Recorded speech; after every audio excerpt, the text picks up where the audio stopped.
At 6'5" and 238 pounds, Randy Moss could have chosen the NBA, but he electrified small town fields with a level of speed and dominance high school sports had never seen. Dubbed the most gifted receiver in NFL history, his story isn't just about records. It's about how a single fight, a revoked scholarship, and a stint in jail nearly erased a generational talent before the world ever watched him play. What happened next changed not just Moss's life, but NFL history itself. Randy Moss towered over his classmates at DuPont High, standing 6 feet 5 inches and weighing in at 238 pounds, a frame that belonged on a college roster, not a high school gym floor. But it wasn't just size that set him apart.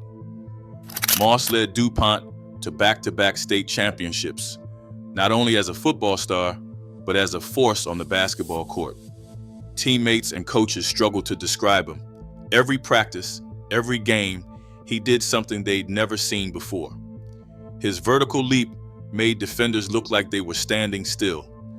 On the football field, he played everywhere: quarterback, wide receiver, safety, and even handled special teams. On the hardwood, he averaged over 30 points and 13 rebounds a game, breaking the school's all-time scoring record. Local yearbooks filled pages with his stats and headlines. NBA veteran Kenny Carr watched Moss in action and said with no hesitation that Moss could have gone straight to the league if he'd chosen basketball instead. Coaches from rival schools planned entire seasons around trying to slow him down and usually failed. Moss's training didn't stop when the lights went out. He'd stay late, running routes, shooting jumpers, sprinting on the track long after practice ended. To those who saw him up close, the question wasn't if he'd go pro, but in which sport. The ceiling seemed limitless, the future wide open. Randy Moss's future seemed locked in. The national letter of intent to Notre Dame was already signed, with a full scholarship waiting, but in the spring of 1995, everything changed. After a classmate scrawled a racial slur on Moss's desk at DuPont High, a confrontation turned violent. The fight left another student injured. Police charged Moss with battery, and the court handed down a suspended 30-day jail sentence. Probation was meant to keep him on track. Notre Dame's compliance office reviewed the incident and, citing a policy against admitting students with recent violent convictions, revoked Moss's scholarship and denied his admission. Lou Holtz, who had called Moss the best high school receiver he'd ever seen, could do nothing to reverse the decision. Florida State's Bobby Bowden offered Moss a second chance, but the terms were strict: regular drug testing, constant monitoring, and no room for error. Moss enrolled and began serving his probation, but a failed marijuana test, while still under court supervision, triggered a violation. The judge ordered Moss to serve his jail time at South Central Regional Jail, split into short stints around the school calendar. Florida State rescinded its offer. Moss would never play it down for the Seminoles. With two powerhouse programs closed to him, Moss's only path forward ran through Marshall University, a far cry from the national spotlight he'd once been promised. The questions about Moss's decisions and discipline would follow him from that moment on. Randy Moss arrived at Marshall University carrying the weight of missed opportunities and public skepticism, but on the field, he erased doubts with every snap. Over the course of the 1996 and 1997 seasons, Moss delivered a statistical onslaught rarely seen in college football. He racked up 54 touchdowns in just 27 straight games, finding the end zone at least once every single week. No defense could contain him. His speed and leaping ability turned routine passes into highlight reels, and opposing coaches ran out of ways to describe the mismatch. In 1997 alone, Moss scored 26 touchdowns, setting an FBS single-season record for receiving scores. He didn't just dominate, He did it with the consistency and flair that made every game feel like an audition for the next level.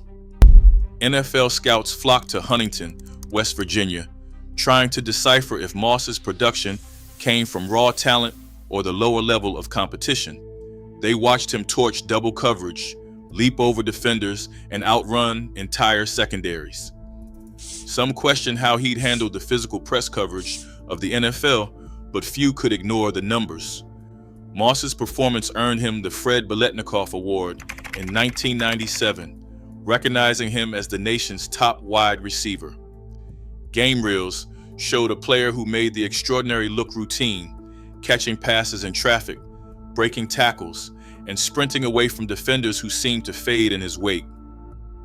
For 2 seasons, Moss turned Marshall into a national story, forcing even his critics to admit that his ability was undeniable and his ceiling was still unknown. Draft day in 1998 brought a quiet tension to NFL war rooms. Randy Moss, the most electrifying receiver in college football, watched as team after team passed him over.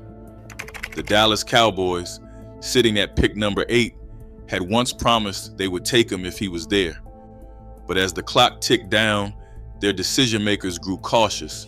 They chose Greg Ellis, a defensive end from North Carolina, leaving Moss on the board and sending a ripple through the league. Minnesota Vikings coach Dennis Green wasted no time, snapping up Moss at 21st overall. Green called him the most unbelievable athlete he had ever seen. To help Moss adjust, the Vikings sent him to Florida for off-season workouts with Chris Carter, a veteran who understood both the pressure and the promise of NFL stardom. When the season began, Moss let his play answer every doubt. By Thanksgiving, the Vikings faced the Cowboys in Texas Stadium. Moss needed only 3 catches to make his point. Each one a touchdown, each one a dagger. The first, a short strike. The next 2, deep bombs for 56 and 51 yards. Randall Cunningham, the Vikings quarterback, simply launched the ball downfield, trusting Moss to outjump and outrun everyone.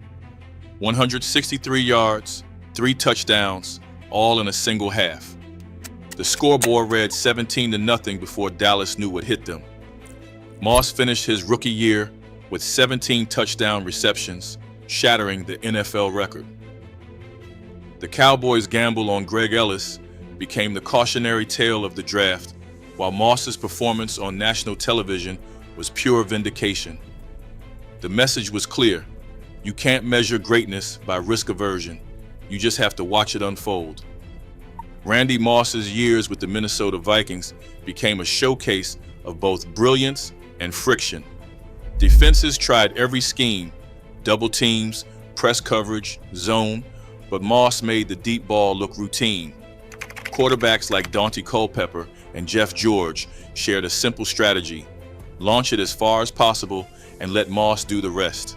His 5 Pro Bowl selections with the Vikings only began to tell the story.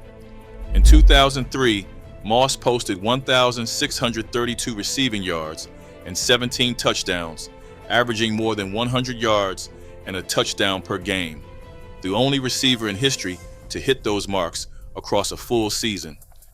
Defensive backs lined up across from him with visible nerves, knowing he could blow past them or leap over them at any moment. But the same stretch that brought record-breaking numbers also brought controversy. In a 2005 playoff game at Lambeau Field, Moss scored and pretended to moon the crowd, drawing a $10,000 fine and a media storm. When pressed about his effort after a tough loss, he told reporters, "I play when I want to play." The quote stuck, fueling debate about his motivation even as his talent remained undeniable. Inside the locker room and out, Moss's ceiling seemed limitless, but the cracks in his relationship with coaches and teammates were widening. On April 29, 2007, the New England Patriots traded a 4th-round pick, number 110 overall, for Randy Moss. Bill Belichick had seen the flashes of speed that once clocked Moss at a 4.29 40, and he believed there was still greatness left if the conditions were right. Moss arrived in Foxborough, determined to prove it. In his first game, he outran double coverage and left defenders grasping at air. That season, with Tom Brady at quarterback, Moss delivered the most explosive performance in NFL history by a wide receiver. He caught 23 touchdown passes, breaking Jerry Rice's single-season record. The moment came in Week 17 against the Giants. Brady launched a 65-yard bomb down the right sideline.